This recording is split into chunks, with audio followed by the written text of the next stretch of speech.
अस्सलामु अलैकुम वरहमतुल्लाहि वबरकातुहू। उम्मीद है नाज़रीन इकराम आप खैरियत से होंगे। नाज़रीन इकराम, नाखून काटने का सुन्नत तरीका क्या है?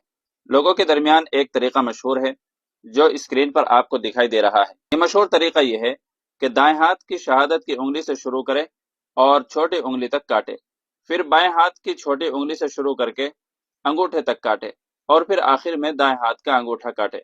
ये तरीका सुन्नत से साबित है या नहीं, तो इस सिलसिले में आपके सामने दो फतवा पेश किए जाएंगे। पहला फतवा जामिया उलूम इस्लामिया अल्लामा मोहम्मद यूसुफ बिन नूरी टाउन का है। दूसरा फतवा एशिया का अजीम दीनी मरकज मादर इल्मी दारुल उलूम देवबंद का है। दोनों फतवों को गौर से देखिएगा ताकि मुकम्मल बात समझ में आ सके। और चैनल को अभी तक आपने सब्सक्राइब नहीं किया है तो सब्सक्राइब भी कर लीजिएगा और आखिर में वीडियो को शेयर भी कर दीजिएगा। तो चलिए पहले जामिया का फतवा देख लेते हैं। जामिया से किसी ने सवाल पूछा, नाखून काटने का तरीका क्या है? सवाल, नाखून काटने का सुन्नत तरीका क्या है?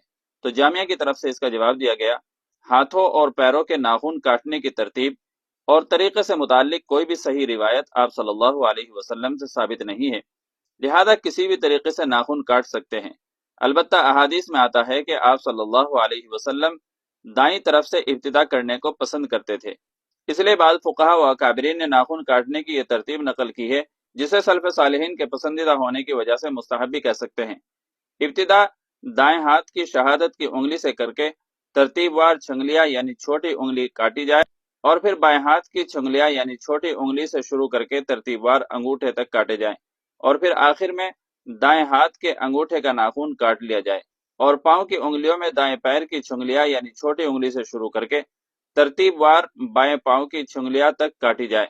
सलात मसूदी में है कि हाथों के नाखून काटने में यह तरतीब जो मज़कूर हुई है इस वजह से है ताकि इब्तिदा और इंतहा दोनों दाएं हाथ पर हो। अलबत्ता अल्लामा नबी रहमतुल्लाहि अलैह ने लिखा है कि पहले दाएं हाथ के मुकम्मल नाखून काटने चाहिए, यानी शहादत की उंगली से शुरू करके छोटी उंगली तक, और फिर उसी हाथ के अंगूठे का नाखून काट लें और फिर बाएं हाथ के मुकम्मल नाखून इसी तरह काटे जाएं। लिहाजा मज़कूरा दोनों तरीकों में से कोई भी तरीका इख्तियार कर लिया जाए, ये ज्यादा बेहतर है। अब देखते हैं दारुल उलूम देवबंद का इस सिलसिले में क्या फतवा है। चुनांचे किसी साइल ने दारुल उलूम देवबंद से सवाल किया, नाखून काटने का सुन्नत तरीका। सवाल, मैंने आपके फतवे में पढ़ा है कि नाखून काटने का कोई खास तरीका सुन्नत नहीं है, लेकिन मैंने तबलीगी जमात वालों से नाखून काटने का सुन्नत तरीका कई बार सुना है। उनका कहना है कि सबसे पहले दाएं हाथ की शहादत वाली उंगली से शुरू करें और छोटी उंगली तक काटे, उसके बाद बाएं हाथ में छोटी उंगली से शुरू करें और अंगूठे तक नाखून काटे, आखिर में दाएं हाथ के अंगूठे का नाखून काटे। बराह करम इस पर रोशनी डालें, जज़ाकल्लाह। दारुल उलूम देवबंद की तरफ से इस सवाल का जवाब दिया गया, बिस्मिल्लाहिर्रहमानिर्रहीम। सही यही है कि नाखून काटने का कोई तरीका सुन्नत से साबित नहीं है।